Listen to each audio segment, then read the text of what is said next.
Hi everyone! Welcome again! Magluluto tayo ngayong araw ng masarap at heavy meal. Gulay is life.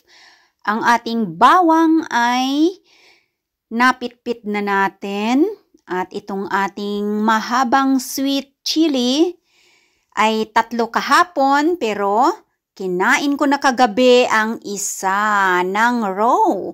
Sibuyas, sasamahan natin ng masarap na patatas. At meron pa akong natitirang 2 gabi, taro.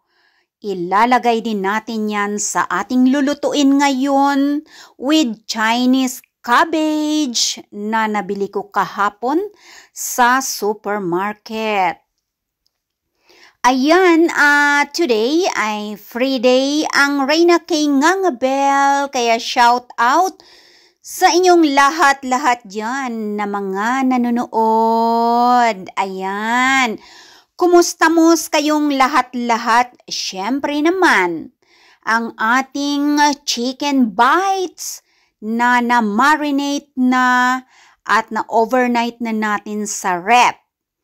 Eto na at nabalatan at nagayat-gayat ko na ang gabi. Ayan, at syempre ang pinakadulong dahon ng Chinese cabbage ay ihiwalay natin sa tangkay. Ang ating sibuyas na matamis. And of course, ang ating bawang na pampasarap at panakot sa wangwang. Ang ating chili na pulang-pula ay na-cut na din natin at matamis ang chili na ito.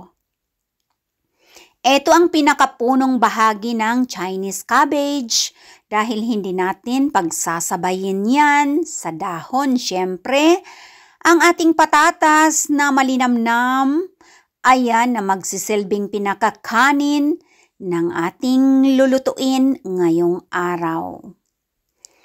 Imimelts na natin sa ating mainit na kawali ang ating healthy and organic na butter. At habang nagmi-melt ang ating butter ay nagiging crispy na ang ating chicken bites na piniprito natin ngayon sa organic and healthy oil. Siyempre, ayan na ang naunang well done na crispy chicken. Hindi ko na napigilan mga palanggingging. Nakasubo na ako ng at least 3 piraso. Nagugutom na kasi ako. Ayan, napaka-crispy. And of course, laman ng chicken. Ang ating pina-crispy at minanerate. At nilagyan natin syempre ng ating pampa-crispy na powder. Ayan, ang ganda pa arty-arty tayo ng design sa ating plato habang nadidrain ang konting mantika na naiwan dyan. Ayan, nadidrain sa paper. Ayan, at syempre, hindi ko na pinakita. Kumain ako ng ilang piraso sa gutom ko na. Umpisahan na natin ang paggisa-gisa ng ating mga kagulayan. Ang ating bawang na pinitpit, ayan, at hindi ko na inaalisan ng kanyang balat dahil sa balat din ay may makukuhang vitamin, sabi ng Chinese na kilala ko sa Singapore before. Ayan na, at masarap ang ating luto ngayong araw na to dahil pinaghalo-halo natin ang mga fresh at healthy na mga kagulayan. Ang matamis na sibuyas, hindi sibuyas Bombay yan, kundi vegetable na sibuyas na matamis. Ayan, at ang sabi nga ni Baby Roche, pang sisig daw ang sibuyas na ganyan, sabi ng nagtitinda sa palengke. At ilagay na natin ang ating taro. Ang laman ng gabi dahil medyo ito ang unang palalambutin natin. Kahit na maninipis ang hiwa, ay uunahin natin para lumambot. Ayan.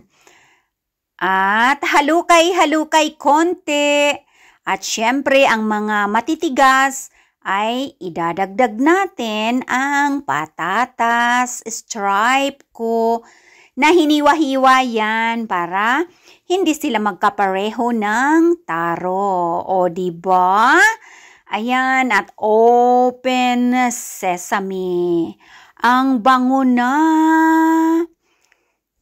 Naaamoy na naman ang halimuyak ng ating niluluto. Abot ba dyan sa inyo? Siguradong Tom Gots na naman ng mga palangginging dyan. Shout out syempre sa aking mga members at subscribers pa more. And of course, ang ating vegetable cube. Ayan, isa lang ang ating ilalagay kasi ang ating butter ay may lasa na din.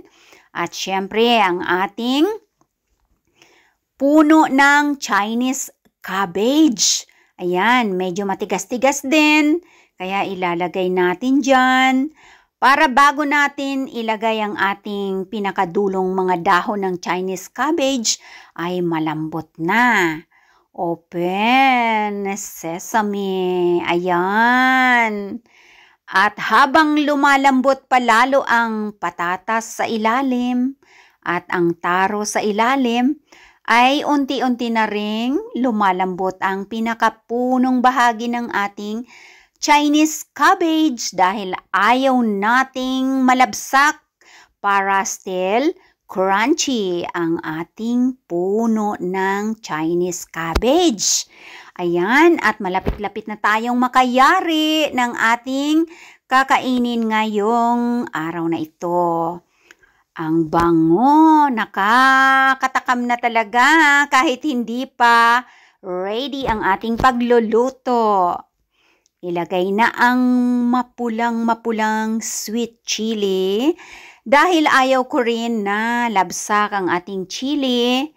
Kaya crunchy-crunchy pa din habang kakainin natin kapag ito ay maluto na. Kumusta kayong lahat dyan? Ano ba ang inyong mga niluluto dyan sa ngayon? Paniguradong hapunan na naman ang inyong mga inihahanda ngayon dyan sa inyong kusina. Ayan, malambot na. At ilagay na natin syempre ang ating dahon ng cabbage. Ang pinakahuli natin na ilalagay para pantay-pantay ang pagkakaluto. Siyempre, hindi natin lalabsakin ang ating mga kagulayan para ang vitamins nila ay nandiyan pa din. O, diba? Ayan. Actually, itong cabbage na ito ay kinakain lang dito ng raw. Nilalagay sa mga vegetable salads. Pero sa akin ay syempre lulutuin natin nang hindi masyadong labsak. Yung baga katamtaman lang na green pa rin ang color and of course crunchy pa ang ating mga veggies para healthy na healthy ang datingan sa ating beautiful body language. Oh, saan ka pa?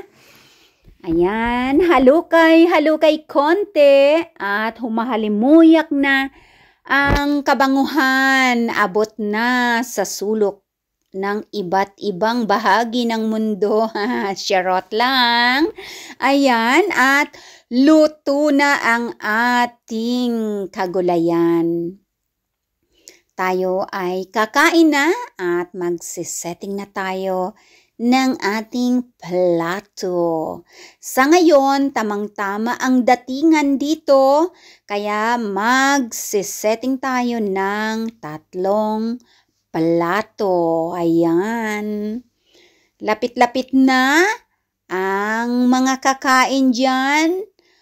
Actually, mayroon din akong new rice na niluto. Kaya lang, ito ay may patatas na, may taro at vegetable na of course. Ang ating pinaka-topping ay ang crispy chicken na malasang malasa dahil overnight ang marinate sa powder and ingredients.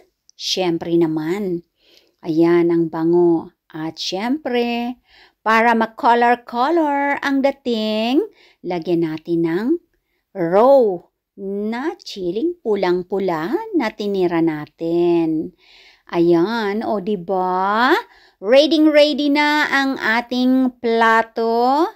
At maya-maya lang ay susubo na tayo mga palanggingging. Ayan, gutom na ba kayo dyan lahat ng ating mga palanggingging dyan na nanonood?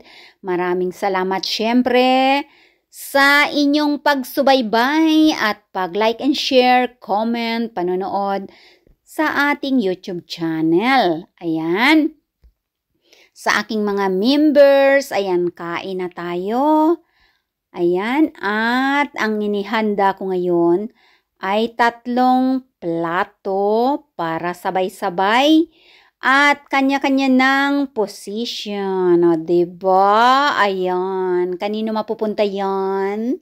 Ang daming chicken na crispy sa itaas at sulit na sulit ang ating tanghalian ngayong araw na ito. O diba? Ayan, umupo na ang lahat at pwede namang itaas ang paa sa upuan kung sino ang gustong kumakain na nakataas ang paa. O diba?